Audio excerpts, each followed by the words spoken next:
In 1282, the English economy functioned on a rigid feudal structure where wealth was stored in land and grain rather than currency. For the common subject, silver was a rarity, yet the crown required massive amounts of liquid coin to maintain its authority. This created a profound structural vacuum that the Jewish community filled by royal design. Having been imported from Normandy by William the Conqueror, specifically for their commercial utility, these financiers operated outside the traditional feudal hierarchy. They existed under a unique legal status known as servi camera regis, or servants of the king's chamber, meaning their persons and properties were the direct assets of the monarch. The primary driver for their economic dominance was the ecclesiastical ban on usury. While the church strictly prohibited Christians from lending money for interest, the Jewish community was not bound by canon law, allowing them to function as the kingdom's primary credit engine. By the mid-13th century, they had developed a sophisticated system of tallies and bonds that allowed them to mobilize capital with a speed impossible for the landed nobility. Their wealth was not tied up in manors or peasant labor. It was held in portable bullion, jewelry, and high-interest debt contracts. This concentration of liquidity made them indispensable to the Plantagenet state. In an era where the royal treasury often struggled to collect seasonal taxes, Jewish financiers provided the king with immediate cash advances against future revenues. They essentially acted as a revolving credit facility for the crown. This relationship was strictly symbiotic and extractive. The king protected their right to lend because it gave him a direct pipeline to the only significant pool of liquid silver in Britain. By the eve of the Welsh invasion, the Jewish community didn't just participate in the economy. They were the primary mechanism through which the English state converted stagnant feudal assets into the active capital required for large-scale warfare. This financial specialization provided the logistical foundation upon which Edward I would build his military ambitions. Edward I had transitioned from a traditional feudal monarch into a driven architect of a centralized British state. His strategic objective was the total administrative and military absorption of Wales, moving beyond the loose overlordship of his predecessors to implement a policy of absolute sovereignty. This vision required more than just battlefield victories. It demanded the permanent occupation of mountainous territory that had resisted outside rule for centuries. The king recognized that the only way to break Welsh resistance was through a massive infrastructural project of castle building and town colonization, a strategy that carried a price tag unprecedented in medieval history. The fiscal requirements for this conquest were staggering. Edward's campaigns in the late 1270s had already cost approximately £60,000, but the final push in 1282 saw expenditures balloon to over £150,000. A sum exceeding 10 times the annual regular revenue of the English crown. This total war footing necessitated the abandonment of standard feudal military service, which was limited to 40 days and geographically restricted. Instead, Edward moved to a professionalized contract system, hiring thousands of specialized crossbowmen, engineers, and heavy cavalry who required consistent, high-wage payments in silver coin. To sustain this momentum, the king faced a critical liquidity crisis. The traditional tax base of land and tithes was too slow to mobilize for the rapid logistical demands of the invasion. Edward's obsession with the United Kingdom concept meant he could not stop for lack of funds without risking a humiliating retreat that would embolden his enemies in Scotland and France. He viewed the conquest as a non-negotiable state necessity, regardless of the fiscal strain. This desperation created a massive opening for the Jewish community. While the barons provided the manpower, the Jewish financiers provided the sinews of war, the immediate, liquid capital required to keep the professional army in the field, and the masonry work on the iron ring of castles moving through the winter months. 1282 was the year the English state shifted into a high-cost, debt-financed military machine. The failure of the traditional feudal levy during the 1282 campaign stemmed from its fundamental inability to sustain a prolonged, intensive war of occupation. The customary military service, based on land tenure, restricted a knight's duty to only 40 days per year. Once this window closed, the army effectively dissolved, making it impossible to hold territory in the treacherous Welsh interior through the winter. Furthermore, the feudal system relied on the provision of men, not money. It offered no mechanism to pay for the specialized laborers, miners, carpenters, and engineers required to dismantle Welsh mountain defenses. Edward I realized that to achieve total conquest, he needed to replace the amateur service of his barons with a professional, salaried force that remained in the field indefinitely. This military evolution necessitated a massive, immediate injection of silver that the agrarian economy simply could not produce. While the nobility held vast tracts of land, they were often cash poor, struggling to convert grain harvests into the liquid coin required for military wages. The king could not wait for the slow, bureaucratic cycles of parliamentary taxation or the seasonal movement of agricultural goods. He needed an accelerant, a source of capital that was already liquid and centrally managed. This forced a strategic pivot toward the Jewish community, whose legal status as servi allowed the king to bypass the limitations of feudal law. As the king's personal chattel, Jewish financiers were the only group whose entire capital pool could be redirected toward the state's military objectives at a moment's notice. They acted as the kingdom's internal credit facility, bridging the gap between the king's immediate logistical needs and his future tax revenues. By the time the 1282 invasion reached its peak, the secret engine of the war was no longer the broadsword of the knight, but the ledger of the Jewish financier. The community's ability to provide high-velocity capital transformed Edward's army from a seasonal gathering of nobles into a year-round professional war machine, providing the critical advantage that the stagnant feudal system could never offer. The Jewish community's decision to bankroll the Welsh conquest was a calculated move for institutional survival amidst a deteriorating political climate across Western Europe. This period saw the rise of aggressive, state-sponsored anti-Semitism, characterized by the edict of expulsion in France and the mass executions following coin-clipping allegations in England just 3 years prior. In this volatile environment, the Jewish community occupied a precarious legal position. They lacked the protection of common law and the church, on leaving them entirely dependent on the personal grace of the monarch. Consequently, providing the capital for the conquest was not merely a business transaction, but a strategic tribute intended to renew their contract of protection with the Plantagenet dynasty. The financiers understood that a bankrupt king was a dangerous king. If Edward I failed in Wales for lack of funds, the community would likely be the first target for total asset seizure to cover the crown's debts. By proactively financing the professionalization of the English army, the Jewish leadership sought to make themselves systemically important to the state's most vital ambition. This was a survivalist hedge. By becoming the primary creditors of the conquest, they transformed their liquid wealth into a political shield. They gambled that as long as the king was dependent on their ability to mobilize silver for his iron ring of castles, he could not afford to succumb to the growing popular and clerical demands for their removal. Furthermore, the community utilized this financial leverage to negotiate specific safeguards. Documentation from the period shows that in exchange for these massive war contributions, the crown occasionally issued writs to protect Jewish quarters from mob violence and reaffirm the judicial authority of the Exchequer of the Jews. The financing of the 1282 campaign was, therefore, an attempt to buy time. The community was essentially trading their accumulated capital for a continued right of residence.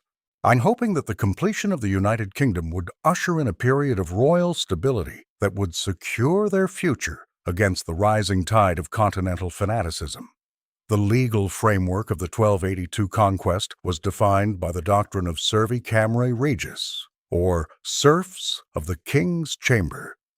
This status created a singular, paradoxical relationship where the Jewish community existed outside the common law of England, answerable only to the monarch. Under this contract, every coin, bond, and asset held by a Jewish financier was technically the personal property of the king. This was not a metaphorical ownership. The crown maintained the right to seize, tax, or tallage these assets at will without the consent of Parliament or the nobility. In the context of the Welsh campaign, this made the Jewish community a living treasury, a pool of wealth that Edward I could liquidate instantly to meet the volatile demands of a high-cost war. However, this total economic subordination was the price paid for an equally absolute form of royal protection. Because the community's wealth was an extension of the royal fisc, any attack on a Jewish person or their property was legally classified as an attack on the king's own chattel. This created a legal trap of mutual dependency. The community was forced to finance the king's military ambitions to ensure he remained powerful enough to uphold his end of the bargain. If the king's authority wavered, or if he became insolvent, the shield of the servi status would vanish, leaving the community vulnerable to a populace that viewed their royal exemptions with deep resentment. This contract reached its most extractive phase. Edward I utilized the legal fiction of royal ownership to demand contributions that functioned as forced loans. The financiers were trapped. They had to provide the silver for the Welsh castles to keep the king's favor. Yet the more they provided, the more they signaled that their resources were inexhaustible. This relationship effectively nationalized Jewish capital for the duration of the conflict. The Jewish community became the ultimate collateral for the conquest of Wales, bound by a law that promised physical sanctuary only as long as they remained economically useful to the state. The Jewish financial support for the Welsh conquest was driven by a preference for centralized royal absolutism over the fragmented and volatile authority of the feudal barony. For the Jewish financier, the local lord represented a direct physical and economic threat. Under the decentralized feudal system, barons often operated as autonomous warlords, frequently defaulting on debts or inciting local violence to erase their financial obligations to Jewish creditors. A powerful, unchallenged king provided a uniform legal environment and a single point of protection, whereas a strong nobility typically meant a weakened crown and a breakdown of the security apparatus that kept the Jewish quarters safe. The conflict in Wales served as a mechanism for Edward I to strip the barony of its traditional leverage. By funding a mercenary-based army, the Jewish community helped the king bypass the need for the feudal host, effectively rendering the military relevance of the independent lords obsolete. This shift served the strategic interests of the financiers, as the consolidation of power in the king's hands created a more predictable regulatory framework for their operations. They recognized that their survival was tethered to the king's peace.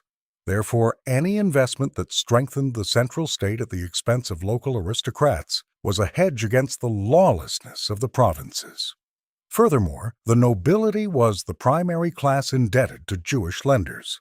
By 1282, many barons were on the brink of insolvency, leading to increased political pressure on the king to cancel debts or expel the lenders.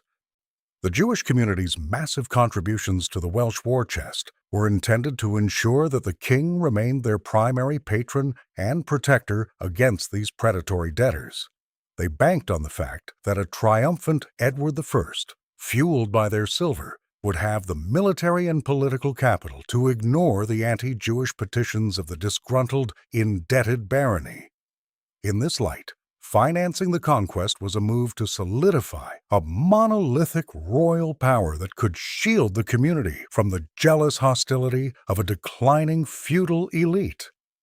At this time, Wales existed as a fragmented collection of principalities with an underdeveloped commercial infrastructure largely insulated from the sophisticated credit systems of London and the English Midlands. The Jewish financiers, acting as strategic partners to the crown, recognized that the administrative regularization of Wales under English law would create a vacuum for professional tax farmers and credit managers. By funding the displacement of the native Welsh aristocracy, who operated on a kin-based economy, The community hoped to install themselves as the primary financial intermediaries in the newly established shire system. The promise of new markets was specifically tied to the creation of the Bastide towns. Fortified commercial hubs like Caernarfon, Conway, and Rhuddlan, these urban centers were designed to be islands of English law and commerce within the conquered territory, and the Jewish community anticipated receiving exclusive patents to manage the exchange and lending operations within their walls. Historical records indicate a calculated interest in tax farming, a practice where financiers paid the king an upfront lump sum for the right to collect future revenues from local Welsh industries, such as lead mining and wool production. This would have transformed the community from mere lenders into active managers of the kingdom's expanded fiscal borders. Furthermore, the expansion into Wales offered a rare opportunity for geographic diversification. In England, the Jewish community was restricted to specific juries in established towns, which were increasingly subject to local municipal hostility. The Conquest offered the prospect of a clean slate in virgin administrative territories, where the local power structures were being built from the ground up by their primary protector, the king. The Jewish leadership gambled that by providing the liquid silver to win the war, they would secure a dominant position in the post-war bureaucracy, becoming the indispensable bookkeepers and revenue agents for a territory that the English crown was only beginning to understand how to exploit. The Iron Ring strategy was a revolutionary departure from medieval defensive theory, representing a move from passive containment to total architectural subjugation. Edward I's objective was not merely to defeat the Welsh in the field, but to choke the independence of the Gwynedd heartland through an inescapable network of coastal fortresses. This project involved the simultaneous construction of massive technologically advanced castles at Flint, Rhuddlan, Builth, and Aberystwyth, followed by the crowning achievements at Caernarfon, Conwy, Harlech, and Beaumaris. This was the most capital-intensive building program in European history to that date, requiring a sophisticated financial pipeline to sustain its momentum. Technically, these castles were designed as concentric fortresses, featuring multiple walls that allowed defenders to fire over the heads of those on the outer perimeter. This complexity required the mobilization of a massive specialized workforce. 1,800 masons, 2,000 carpenters, and over 5,000 laborers were forcibly recruited from across England. Unlike feudal peasant levies, these skilled craftsmen demanded daily wages in silver. The logistical cost of transporting quarried stone from overseas and timber from distant forests was equally immense. By the mid-1280s, the Crown was spending roughly £100,000 on masonry alone, a figure that would be the modern equivalent of a multi-billion-dollar infrastructure project. The Jewish community provided the essential liquidity that allowed this project to defy the seasonal constraints of medieval finance. Construction on the Iron Ring never stopped for lack of funds, because the king used the Jewish community as a source of bridge financing. When royal tax collections lagged behind the masons' pay schedules, the king drew directly from the Jewish chest to keep the sites operational. This constant flow of silver ensured that the castles rose with a speed that demoralized the Welsh resistance. The Iron Ring was not just built of stone and mortar. It was built on a foundation of liquid capital provided by financiers who understood that the king's architectural dominance was the only guarantee of their own political survival. By the peak of the campaign, Edward I had fundamentally dismantled the traditional feudal military structure in favor of a modern cash-based army. The invasion force consisted of over 15,000 infantrymen and 1,000 heavy cavalry, supplemented by specialized units of Gascon crossbowmen and Basque mountain troops. Unlike the landed gentry of previous generations, these professional soldiers refused to fight for the promise of land or feudal duty. They demanded immediate, daily wages paid in silver.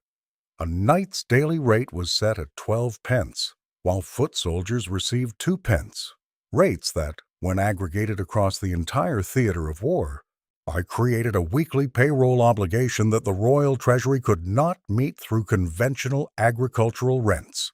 This shift to a mercenary model meant that the survival of the English campaign depended entirely on the constant availability of liquid bullion at the front lines. To prevent desertion and maintain discipline in the harsh Welsh interior, the king required a high-velocity capital stream that bypassed the slow, bureaucratic cycles of the medieval state. Jewish financiers provided this critical function by serving as the primary source of ready coin, and they utilized their extensive networks to consolidate small silver denominations into the massive sums required for the paymaster's chest. Historical payroll accounts from the wardrobe, the department responsible for military expenditure, show that the war effort consumed nearly £2,000 per week in wages alone. This silver was physically transported in iron-bound chests to the field headquarters at Rhuddlan and Conway. Because the Jewish community's capital was held in liquid form rather than fixed assets, it was the only resource capable of keeping pace with the rapid burn rate of a professionalized army. The Jewish bullion effectively bridged the liquidity gap of the English crown, ensuring that the king's soldiers remained on the payroll through the winter of 1282. Without this specific financial intervention, the professional army would have disintegrated, as the medieval soldier's loyalty was increasingly tied to the prompt delivery of silver coin rather than the ancient bonds of vassalage. The logistics of the invasion were dictated by the geography of North Wales, where the sheer verticality of the Snowdonia Massif rendered traditional overland supply lines vulnerable to Welsh ambushes. To circumvent this, Edward I executed a maritime encirclement strategy that depended on the mobilization of a massive transport fleet. The Crown requisitioned and chartered over 350 vessels from the Cinque ports and various English maritime hubs. This was not a traditional naval force. It was a mobile floating warehouse system designed to deliver grain, wine, and military hardware directly to coastal beachheads. Every ship in this operation required charter fees, crew wages, and maintenance costs that could only be settled in liquid silver. The financing of this maritime corridor represented a significant shift in military procurement. The king could not rely on the haphazard ship money levies of the past. He needed guaranteed, upfront capital to pay the masters and mariners of the fleet. Jewish bullion provided the necessary leverage to keep this supply chain moving through the treacherous Irish Sea.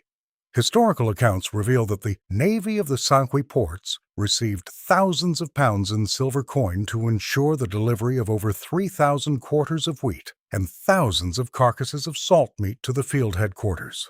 This silver essentially bought the sea, allowing the English to treat the coast of Wales as a secure logistics terminal. By funding the fleet, the Jewish community enabled the English army to remain stationary and well-fed during the winter, a feat previously impossible in Welsh warfare. While the Welsh defenders relied on the rugged interior for protection, the English turned the sea into a highway of commerce. The silver-funded ships effectively neutralized the defensive advantages of the Welsh mountains by ensuring that the English iron ring could be supplied from the rear. This maritime logistics operation was the most expensive naval undertaking in English history to that point, and it succeeded only because the Jewish financiers provided the immediate liquidity to bridge the gap between the requisition of ships and the eventual payment of royal debt. Llywelyn ap Gruffydd, the last sovereign prince of Wales, utilized a strategy of asymmetric warfare that fundamentally challenged the financial assumptions of the English crown. Recognizing that he could not defeat Edward I in a conventional pitch battle against heavy cavalry, Llywelyn withdrew his forces into the impregnable Snowdonia Massif.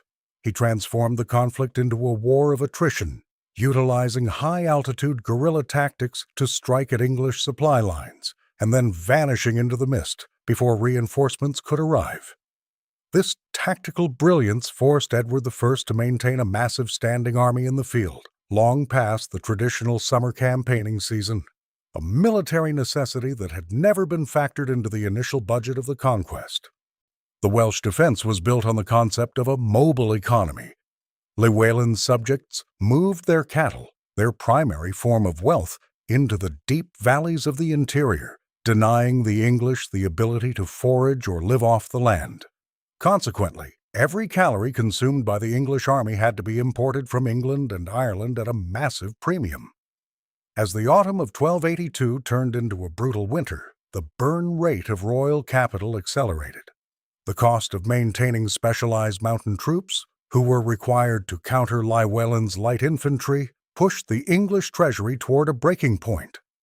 By late 1282, the prolonged nature of the resistance triggered a genuine financial crisis in Westminster.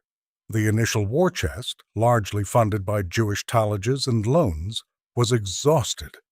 As yet the Iron Ring remained unfinished, and the Welsh prince remained at large. This fiscal spiraling forced the king to seek even more aggressive forms of credit. Llywelyn's refusal to surrender created a sunk cost trap for the English. Edward I had invested too much silver to retreat, but the cost of continuing was threatening the stability of the English coinage itself. It was this specific economic pressure, orchestrated by Llywelyn's defensive patience, that necessitated the final, desperate round of Jewish financing that would ultimately define the closing chapters of the war. By the winter of 1282, the prolonged nature of the Welsh resistance had decimated the royal treasury, forcing Edward I to execute the most aggressive fiscal maneuver of his reign, the Great Tallage. A tallage was an arbitrary, a non-negotiable tax that could only be levied against those under the king's direct lordship, and in this instance, it was targeted exclusively at the Jewish community. While the rest of the kingdom contributed through the 15th, a tax on movable goods approved by Parliament, the Jewish population was subjected to a separate, much higher rate of extraction, designed to provide the final push liquidity required to break the stalemate in Gwynedd. This levy was not based on profit or income, but on a total assessment of the community's remaining liquid assets. To ensure maximum yield, the king's officials conducted a rigorous audit of the arca, the official chests where all Jewish credit contracts and debt bonds were legally required to be registered. By examining these records, the Crown could calculate exactly how much silver was owed to the financiers by the English nobility and the Church. The 1282 tallage effectively demanded that a massive portion of these future receivables be paid immediately to the king in silver coin, regardless of whether the original debtors had actually repaid the lenders. The impact of this tax was a total drain on the community's working capital. To meet the king's deadline, financiers were forced to liquidate their private reserves and sell off jewelry and high-value physical pledges. This injection of silver allowed Edward to settle the mounting arrears of his infantry and secure the final shipments of siege equipment for the assault on the Welsh heartland. Historically, the 1282 tallage represents the moment when the Jewish community ceased to be a sustainable credit engine and became a wasting asset. The king was no longer interested in the long-term health of the Jewish lending market. He was cannibalizing the community's principal to fund the final decisive military stroke of the Conquest. This forced extraction provided the immediate silver necessary for the spring offensive of 1283, but it left the financiers economically hollowed out and politically vulnerable. The liquidation of the Domus Lapidea, or Jewish stone houses, in 1282 marked a terminal phase in the financing of the Welsh conquest. Unlike the timber-framed structures of the medieval peasantry, these residences were fortified, fireproof urban assets built to protect the community's high-value inventory, debt ledgers, silver plate, and jewelry.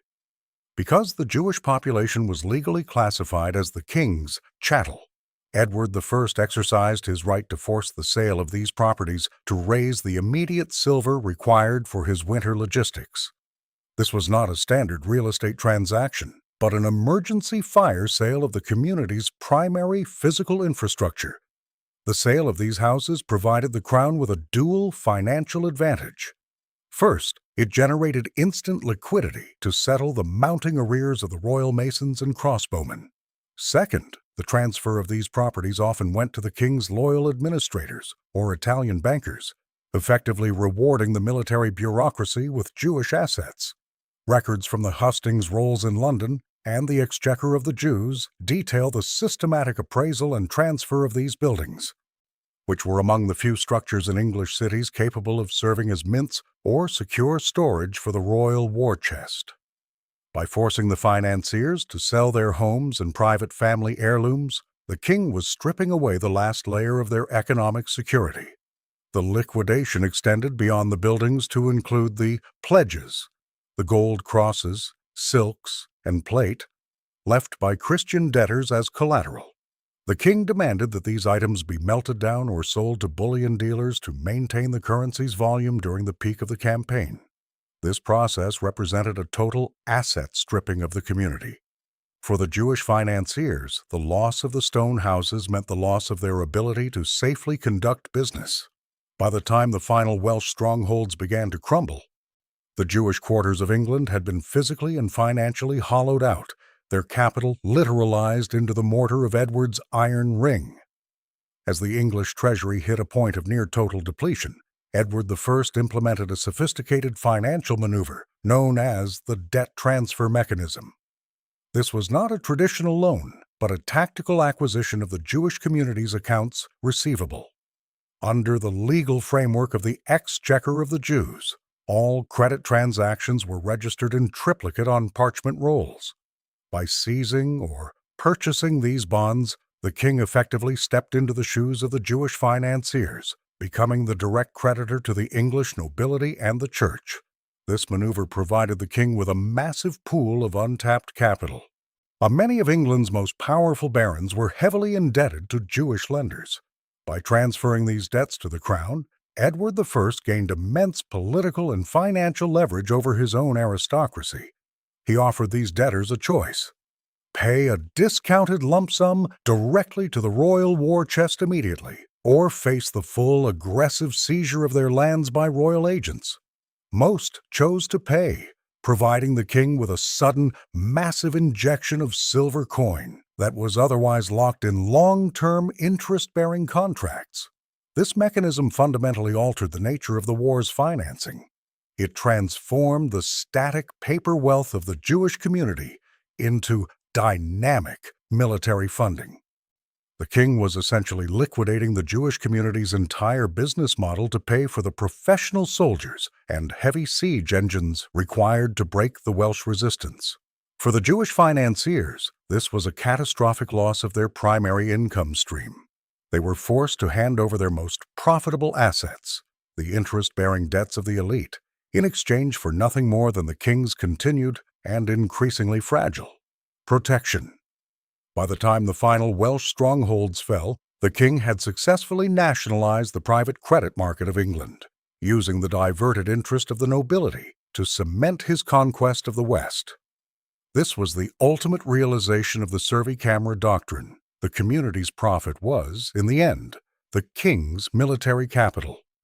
The Exchequer of the Jews served as the administrative nerve center of the 1282 Welsh Conquest, functioning as a specialized branch of the royal treasury dedicated to the management and extraction of Jewish capital. Unlike the main Exchequer at Westminster, which handled general feudal revenues, this department maintained a rigorous, centralized database of all Jewish assets, debts, and credit transactions in England. It was staffed by justices of the Jews, a mix of Christian and Jewish officials who acted as the king's forensic accountants.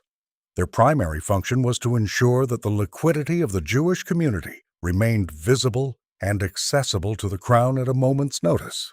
During the height of the Welsh campaign, the Exchequer of the Jews acted as a high-velocity fiscal conduit. Every credit bond was recorded in the arca, official town chests, and the department maintained duplicates of these records to prevent fraud and ensure the king could audit the community's total net worth. This allowed Edward I to treat the community's wealth as a real-time bank balance. When the military payroll at the front lines fell into arrears, the king's clerks used the Exchequer's data to identify which Jewish financiers held enough bullion to cover the shortfall. The department then issued immediate writs of tallage or debt seizure, converting private savings into state military funding. Furthermore, this specialized department provided the legal framework for the debt transfer mechanism, utilized to pay for the iron ring of castles. The Exchequer of the Jews possessed the authority to unilaterally transfer title of debts from Jewish lenders to the crown, effectively weaponizing the community's ledger against the English nobility. It was the only government body in the 13th century capable of tracking and moving capital with the speed required for a modern, cash-based war. By 1282, the Exchequer of the Jews had evolved from a regulatory office into the primary financial engine of the Conquest, providing the data-driven precision Edward I needed to bankrupt a community and build an empire simultaneously. The fiscal pressure of the Welsh campaign exposed a critical limitation of the English domestic economy: the physical scarcity of silver. As Edward I's demand for high-purity coinage outstripped the output of the royal mints and local tax collections, the Jewish community activated its most powerful strategic asset, a transnational network of bullion exchange. These financiers were not isolated actors. They were part of an interconnected web of family-run banking houses spanning from the commercial hubs of Rouen and Paris to the silver-rich territories of the Rhineland. When the English money supply hit a state of exhaustion, these international links became the primary channel for injecting continental bullion into the war effort. This operation relied on the sophisticated use of letters of exchange, which allowed for the transfer of massive value across borders without the immediate physical transport of heavy coin.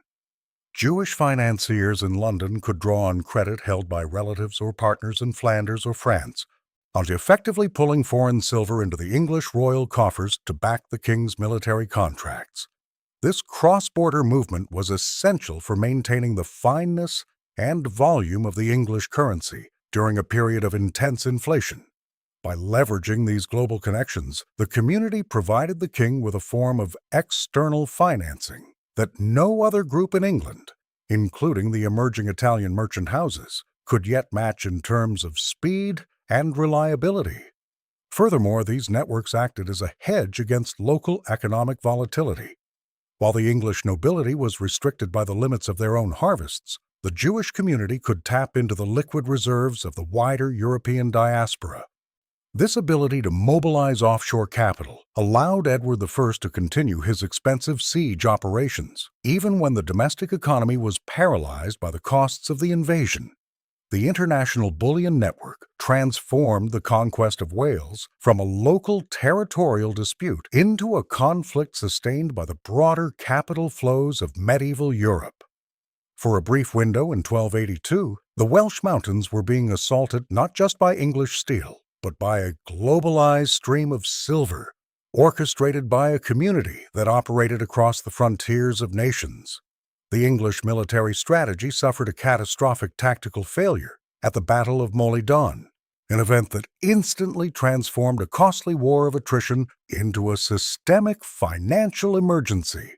Attempting to bypass the Welsh mountain defenses, Edward I's forces constructed a massive pontoon bridge made of boats, spanning the Menai Strait to link the mainland with the Isle of Anglesey. The objective was to open a second front in the Welsh rear. However, the operation was poorly timed. A high tide cut off the English vanguard as they crossed, and a Welsh ambush decimated the force. 16 knights and hundreds of infantrymen drowned or were killed, representing a total loss of the expensive specialized equipment and the high-wage professional soldiers the Jewish community had just financed. The military defeat triggered an immediate liquidity shock back in London. In the medieval economy, credit was highly sensitive to military prestige. The news that the king's iron ring had been breached at its weakest point caused his primary lenders to reassess the risk of their investment. The royal wardrobe accounts show that the cost of replacing the lost pontoon bridge, requisitioning new vessels, and hiring replacement mercenaries pushed the crown's daily expenditure to levels that threatened the total exhaustion of the national silver reserve. The king's credit rating plummeted, and for the first time in the campaign, there were legitimate fears that the English state would face sovereign default. This financial panic created a sunk cost crisis for the Jewish community. Having already provided the capital for the initial bridge and the payroll for the fallen troops, the financiers were now faced with a king who was not only more desperate but significantly more dangerous. And Edward I could not afford to retreat without permanently shattering his royal authority, yet he had no remaining domestic revenue to fund a recovery. The Mauleon disaster effectively broke the standard budgetary process of the 13th century. It forced the king to abandon all remaining fiscal restraint, leading to a period of emergency wealth extraction that would target the Jewish community's core capital reserves to prevent the total collapse of the English war machine. After the disaster at Mauleon, Edward I reached a too-big-to-fail juncture where the survival of the English state became inextricably tied to the total victory of the Welsh campaign. The collapse of the pontoon bridge was not merely a tactical setback. It was a massive destruction of capital that left the crown with a professional army in the field and no means to pay them.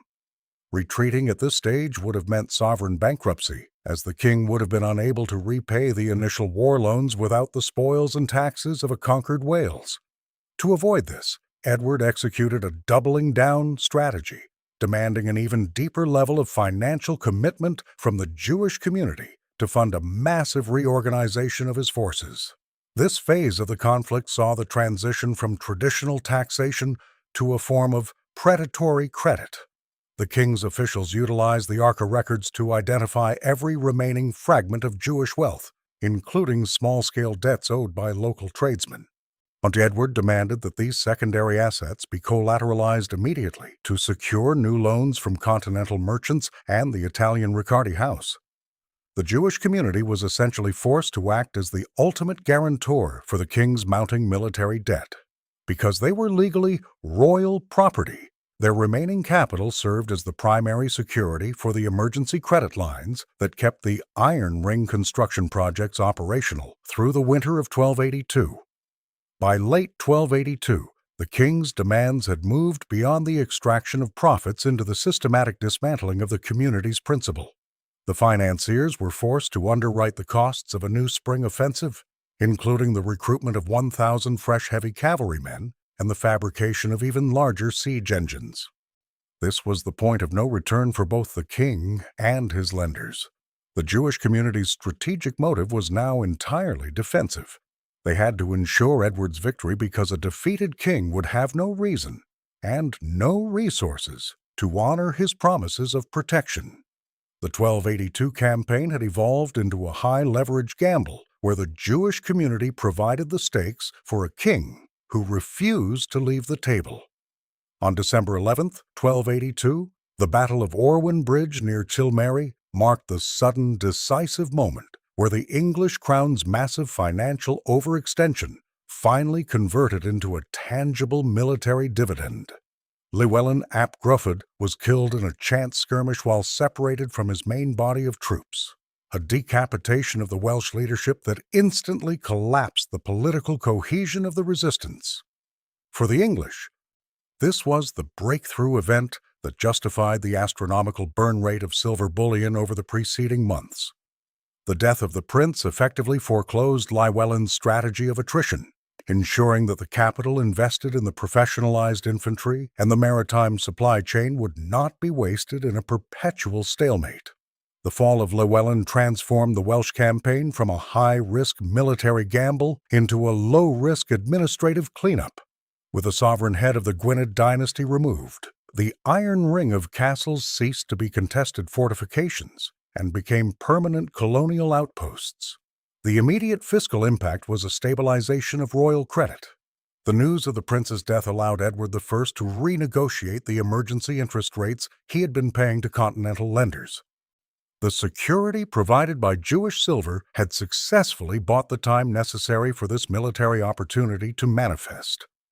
Without the ability to keep 15,000 paid troops in the field through the winter, the English would have been forced to withdraw, potentially leaving Llewellyn alive to regroup in the spring. Historically, Chilmeri represented the ultimate return on investment for the Jewish financiers, though it was a victory that signaled their own obsolescence. The death of the last native Prince of Wales meant that the king no longer needed a high-velocity war chest to sustain an active invasion. As the Welsh resistance splintered into disorganized local insurgencies, the demand for the Jewish community's specialized bridge financing began to evaporate. The massive financial apparatus that had been built to choke Llywelyn was now redirected toward the permanent annexation of the territory.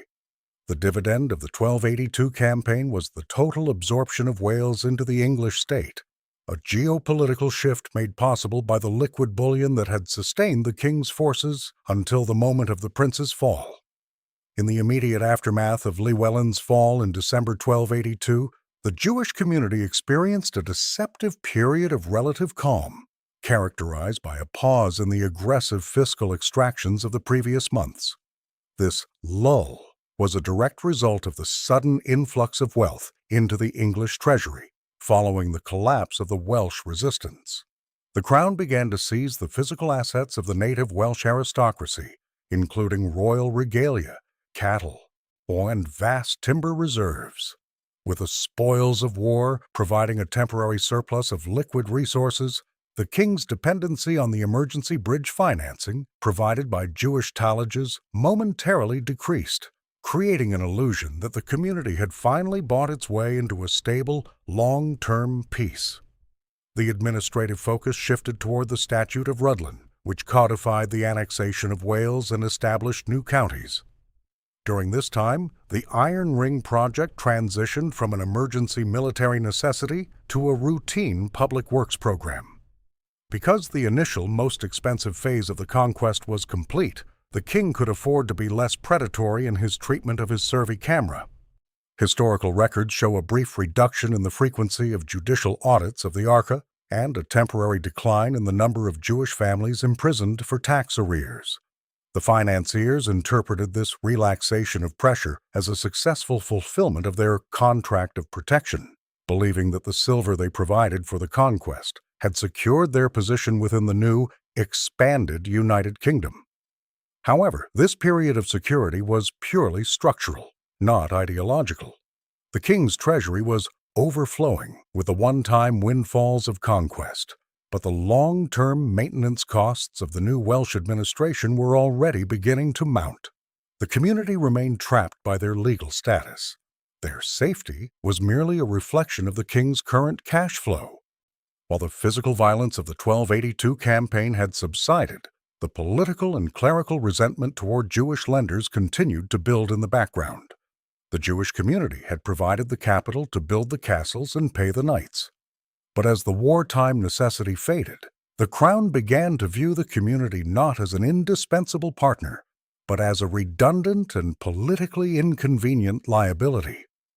In the wake of the conquest, Edward I issued a series of limited, strategic rewards to the upper echelon of the Jewish financial elite, acting on a pragmatic need to maintain the functionality of his primary credit engine.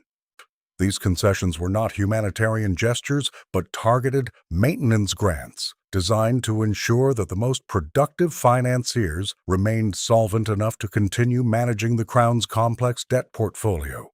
The king granted specific individuals exemptions from local tolls and mirage taxes, fees usually collected for the maintenance of town walls, thereby lowering the overhead costs for their transnational bullion shipments. This selective deregulation allowed high-capacity lenders to move capital between the provincial Arca chests and London with greater speed and lower risk of local seizure.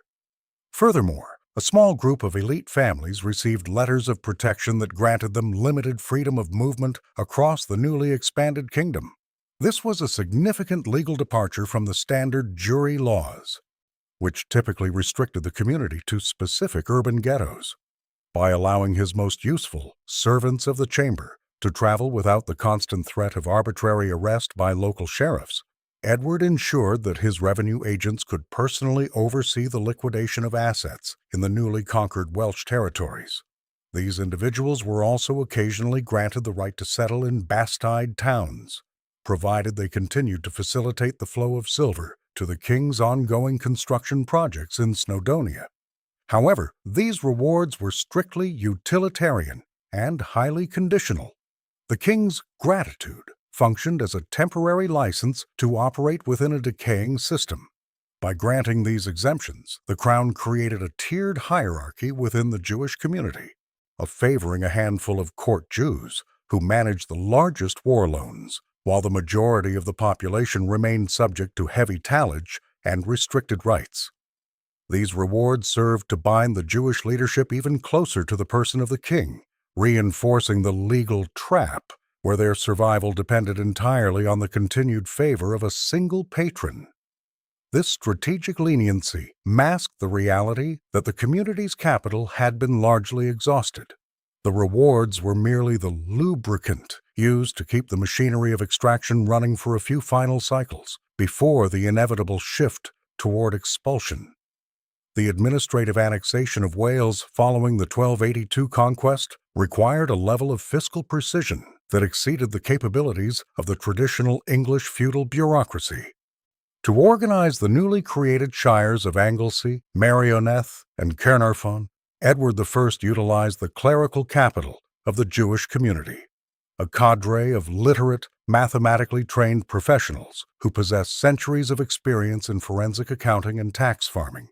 These individuals were deployed not as soldiers, but as technical advisors to the royal wardrobe and the newly established Welsh Exchequer. Their primary function was to translate the chaotic, kin-based tribute systems of the native Welsh princes into a standardized, cash-based tax structure that could be audited and extracted with bureaucratic regularity. The Jewish financiers were instrumental in conducting the first systematic valuations of Welsh land and industry. They applied the same rigorous methods used in the Arca system to assess the potential yields of lead mines, royal forests, and coastal fisheries. This intellectual labor was essential for the implementation of the Statute of Rhuddlan, which required a transition from the blood price legal system of the Welsh to a system of fines and rents payable in silver coin. By serving as the king's bookkeepers in the West, Jewish administrators helped establish the commuted rents that replaced ancient military obligations, effectively monetizing the conquest for the long-term benefit of the English crown. Furthermore, this deployment of Jewish intellectual capital served as a bridge between the military occupation and civil governance. They organized the first collection cycles for the tallage of the conquered, ensuring that the initial costs of the iron ring could be offset by the systematic exploitation of the Welsh peasantry. This administrative role, however, deepened the animosity of the local population, who now saw the Jewish community as the literal face of English fiscal extraction. While the king utilized their expertise to build his new colonial state, he simultaneously positioned them as the primary targets for the resentment of the newly subjugated Welsh, ensuring that the Jewish community remained a convenient and highly visible buffer between the monarch and his new subjects. Additionally, the total military annexation of Wales in 1283 triggered a fundamental shift in the economic utility of the Jewish community, as the cessation of active hostilities removed the primary justification for their high-interest credit operations. Throughout the 1282 campaign, Edward I had tolerated the social and clerical friction caused by Jewish lending because it provided the high-velocity silver required for his 15,000-man army. However, once the Iron Ring reached structural completion and the Welsh resistance was decapitated, the Crown no longer required an emergency bridge financing mechanism. The high-risk, high-reward capital flow that had sustained the supply chain war was replaced by stable, long-term revenues from new Welsh land rents and coastal customs duties, rendering the Jewish financiers functionally redundant. This transition from wartime emergency to peacetime administration transformed the Jewish community from a strategic asset into a political liability. The English nobility and the church, who had been forced to tolerate the debt transfer mechanism to fund the conquest, now exerted immense pressure on the king to abolish the interest-bearing contracts that still burdened their estates. Without the leverage of an active war chest requirement, Edward I found that he could gain more political capital by canceling Jewish debts than by protecting the lenders who held them. The fiscal sunk cost of the war was now a historical fact, and the king began to seek a way to exit his relationship with the community without losing the silver they had already provided. The diminishing utility of the community was further exacerbated by the rise of the Italian Riccardi of Lucca, who offered the crown a more modern form of merchant banking based on the wool trade, rather than the extraction of domestic bullion. Unlike the Jewish financiers, the Italians were not subject to the same ecclesiastical bans on usury and did not carry the same heavy political baggage that the Jewish community had accumulated during the 1282 tallages. By 1284, the king's reliance on his servi had effectively reached zero. The Jewish community had financed the victory, but the very success of that victory had made them expendable, setting the stage for the final legislative movements toward total expulsion. The Statute of Rhuddlan, enacted in March 1284, codified the terminal phase of the Welsh conquest by formally incorporating the lands of Gwynedd and the northern territories into the English crown. This legal instrument replaced the ancient native laws of Hywel with English common law and established a new administrative geography centered on the shires of Flint, Anglesey, Caernarfon, and Merioneth. However, the consolidation of this new territory coincided with a stark realization of the Crown's financial insolvency. While the Iron Ring provided physical security, the total cost of the 1282 to 1283 campaign had exceeded £150,000, roughly 10 times the king's annual peacetime revenue. This fiscal vacuum forced Edward I to pivot away from domestic Jewish tallages toward a total reliance on the Italian Riccardi House of Lucca. The Riccardi functioned as the king's primary paymasters during the post-war administrative transition, providing a level of capital depth that the now depleted Jewish community could no longer sustain. Unlike the Jewish financiers, whose wealth was based on domestic credit bonds and bullion reserves, the Italians controlled the Great Custom, the export tax on English wool. By 1284, the king had effectively assigned the entirety of England's wool revenues to the Riccardi as collateral for the massive debts incurred during the Welsh War. This meant that the economic benefits of the conquest were being immediately diverted to service international interest rates rather than being reinvested in the domestic economy. The Statute of Rhuddlan thus functioned under the shadow of a systemic debt crisis. To manage the ongoing maintenance of the massive garrisons at Conwy and Harlech, Edward I was forced to maintain a state of perpetual borrowing. The Italian bankers demanded more sophisticated security than the Jewish community had required, insisting on direct control over the royal mints and customs houses. This shift in the crown's financial dependency marked the end of the Jewish era of English war finance. The Jewish financiers had provided the immediate, liquid silver for the initial invasion, but it was the Italian commercial networks that now underwrote the permanent colonial administration of the Welsh shires, leaving the king in a position of total, structural indebtedness to continental merchant capital. The ascendancy of the Riccardi of Lucca marked a structural transformation in the English fiscal landscape.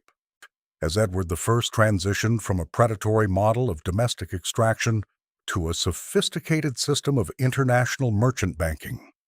Unlike the Jewish financiers, whose capital was primarily tied to localized credit bonds and bullion reserves vulnerable to arbitrary royal tallage, the Riccardi operated as a transnational corporation with deep roots in the European wool trade. By 1284, they had effectively supplanted the Jewish community as the crown's primary source of credit, providing a continuous overdraft facility that allowed the king to manage the immense post-war costs of the Welsh garrisons without the political friction of constant domestic taxation.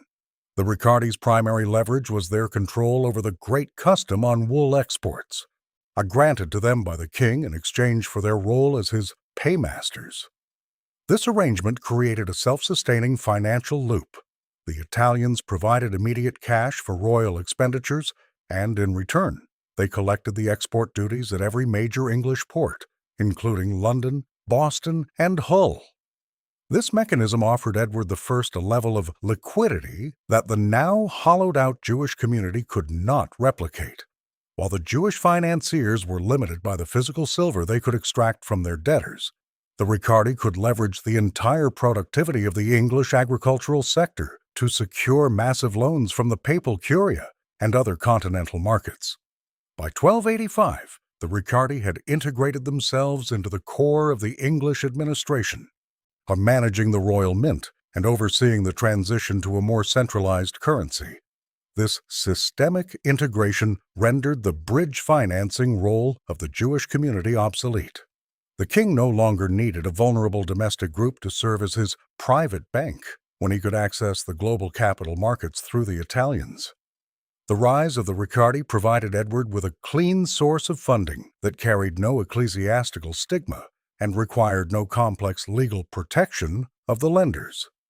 Consequently, the Jewish community's strategic value hit its terminal point, as the king realized that his new Italian partners could fund his future military ambitions with far greater efficiency and significantly less social unrest. The 1278 coin clipping scandal served as the critical judicial precursor to the final economic collapse of the English Jury, establishing the legal machinery for mass asset forfeiture years before the Welsh Conquest concluded. Coin clipping, the practice of shaving silver from the edges of long cross pennies to create new bullion, had become a systemic issue in the 1270s, leading to a debasement of the currency that threatened the stability of the royal treasury. Edward I utilized this crisis to launch a nationwide sweep, ordering the simultaneous arrest of nearly 600 Jewish heads of household across England on a single day in November 1278. This was the first time the Crown used a mass incarceration tactic to facilitate a forensic audit of the community's private property and silver reserves. The resulting trials at the Guildhall in London were a landmark in the weaponization of the judiciary for fiscal gain. While both Christians and Jews were implicated in the trade of clipped silver, the legal consequences were asymmetrical. Approximately 293 Jewish individuals were executed at the Tower of London, and their entire estates were escheated, permanently seized by the Crown. The Rotuli Judiorum records indicate that these seizures provided an immediate windfall of over £10,000 to the king, which was utilized to fund the initial infrastructure of the Welsh border defenses. This operation effectively decapitated the community's leadership and transferred a significant portion of their liquid capital into the royal wardrobe before the 1282 campaign had even commenced. Beyond the immediate financial gain, the 1278 scandal provided the king with a legal precedent of criminality necessary to justify future arbitrary tallages. It shifted the Jewish status from protected subjects to suspect population, allowing the king to argue that any further extraction of their wealth was a form of restitution for crimes against the state. By the time the massive financial demands of the Iron Ring strategy emerged in 1282, the community was already legally and economically compromised. The 1278 scandal ensured that when the king finally moved toward total expulsion, he did so against a community that had already been stripped of its legal defense, its primary leaders, and a vast portion of the silver bullion it once controlled. By 1287, the fiscal relationship between the English crown and the Jewish community reached a point of diminishing returns that signaled the end of their economic utility. Edward I's persistent strategy of bridge financing and debt transfer during the Welsh Wars had successfully funded the construction of the Iron Ring and the payroll of his professional army, but it had also exhausted the principal capital of his financiers. The king's revenue agents, during their periodic audits of the Arca chests, discovered a systemic collapse in the value of Jewish credit bonds. The community was no longer generating the high-velocity interest required to sustain the massive tallages that had characterized the early 1280s. The financiers had been transformed from a living bank into a hollowed-out asset that could no longer meet the crown's immediate demand for silver. This exhaustion was confirmed by the failure of the 1287 tallage, where the king attempted to extract 20,000 marks to cover the mounting maintenance costs of his Welsh garrisons. Unlike previous levies, this demand resulted in widespread defaults and the imprisonment of nearly every Jewish head of household in England as a coercive measure. The forensic accountants of the Exchequer of the Jews reported that the community's net worth had been effectively liquidated into the stone and mortar of the Welsh fortresses. With the domestic silver reserves depleted and the interest-bearing contracts of the nobility already seized, there were no remaining surplus assets to tax. The community had been taxed into a state of structural poverty, rendering them functionally useless to a monarch whose military ambitions now required the deeper international liquidity of Italian merchant houses. This realization shifted the king's political calculus. Once the Jewish community could no longer provide the silver to bridge the crown's liquidity gap, their presence became a net liability. The social and ecclesiastical friction they generated, hitherto tolerated for their financial output, now outweighed their fiscal contribution. Edward I realized that he could gain more from the one-time seizure of their remaining physical property and the political goodwill of the debtor class than he could from continued attempts to tax a bankrupt population. The financiers had served their purpose as the primary fuel for the conquest of Wales. Having consumed that fuel, the king prepared to discard the machinery of the English jury entirely. The final accounting for the Iron Ring of Wales revealed a staggering expenditure of approximately £80,000 on masonry and labor alone, a figure that excluded the ongoing costs of permanent garrisons and the maritime supply chain. This immense capital investment had been largely realized through the systematic liquidation of Jewish assets and the aggressive diversion of noble debts to the royal wardrobe. By 1289, the physical reality of these massive stone fortresses stood as a permanent monument to a level of taxation that had pushed the English domestic economy to its breaking point.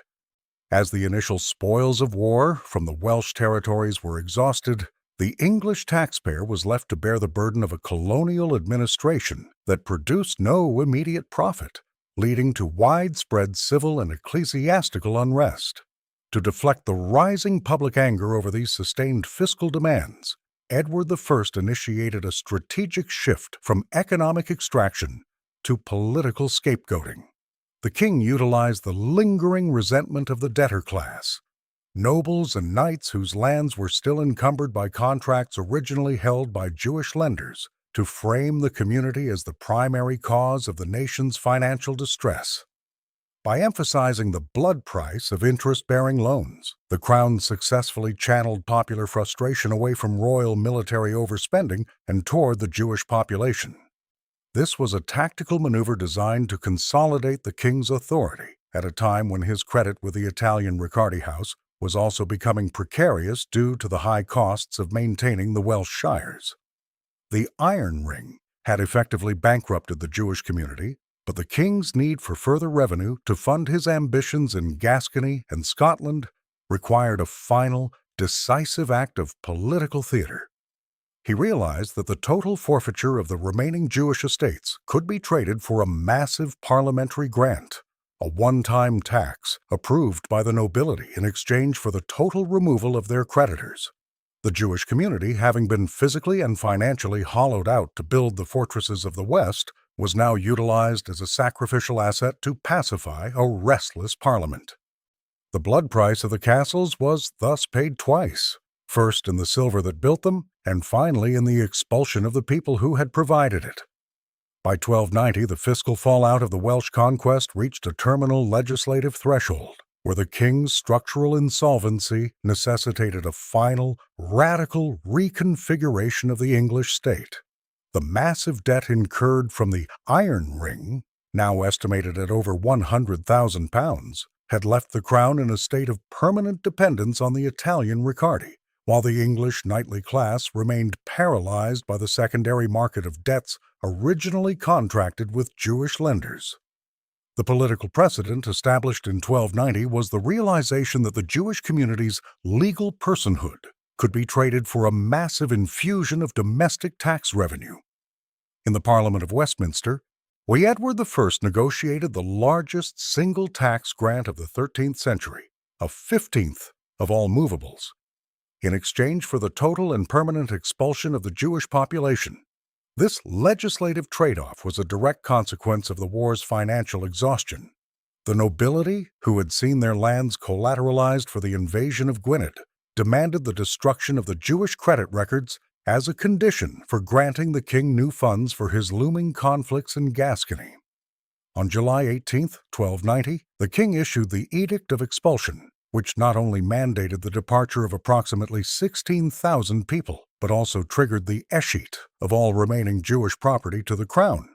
This included the physical arca chests, which contained thousands of debt bonds. By seizing these ledgers, the king could selectively forgive the debts of his loyal supporters while collecting the principal from his political rivals, effectively using the remnants of Jewish capital to consolidate his post-war authority. The 1290 precedent transformed the Jewish community from a functional banking class into a one-time liquidity event. The king calculated that the immediate value of the forfeited real estate in London, York, and Lincoln, combined with the parliamentary tax grant, far outweighed the future potential of a bankrupt and overtaxed financier class. This was the final step in the nationalization of the English credit market. The Welsh War had acted as a giant vacuum, sucking the liquid wealth of the Jewish community into the stone walls of the western fortresses. The Edict of Expulsion was the final administrative act that closed the accounts on a community that had been rendered economically redundant by the very victory they had funded. The immediate aftermath of the 1290 expulsion signaled a profound transformation of the English state, moving from a feudal dependency on domestic bullion to a permanent integration into the international mercantile systems of the continent. By the end of the 13th century, the kingdom was geographically unified for the first time since the Roman era. Yet this territorial expansion was underpinned by a total erasure of the Jewish financier from the royal administrative record. The Crown's forensic accountants conducted a final inventory of the escheated properties, or liquidating houses in London's Old Jewry and Oxford to provide the operational liquidity required for the first English administration of the Welsh shires. This was the moment the Iron Ring ceased to be a high-cost military front and became the foundation of a new centralized colonial economy. The financial vacuum left by the expulsion was immediately filled by the formalized structures of the royal customs and the Italian banking syndicates. The great custom on wool, which had been utilized as collateral for the war loans, now became the primary revenue stream for the English treasury, effectively replacing the ancient system of tallaging the servi. The legal records of the Exchequer of the Jews were archived or destroyed, while when the physical arca chests, once the repositories of the nation's private credit, were emptied of their bonds. This administrative purge ensured that the memory of the Jewish community's role in building the Welsh castles was suppressed in favor of a narrative of royal providence and military triumph. Historically, the period following 1290 represented the birth of a new fiscal orthodoxy in England. The king had successfully transitioned the national debt from a domestic, religiously stigmatized burden to an international, commercially modern obligation. The silver that had flowed from Jewish hands into the masonry of Caernarfon and Conwy had been literalized into a permanent landscape of power, while the people who provided that silver were systematically written out of the kingdom's future. The conquest of Wales was complete, but the cost was the total destruction of England's first banking class, leaving a kingdom unified in land, but forever changed in its financial architecture. If you found this history interesting, this next video will shock you. Click right here to watch it now.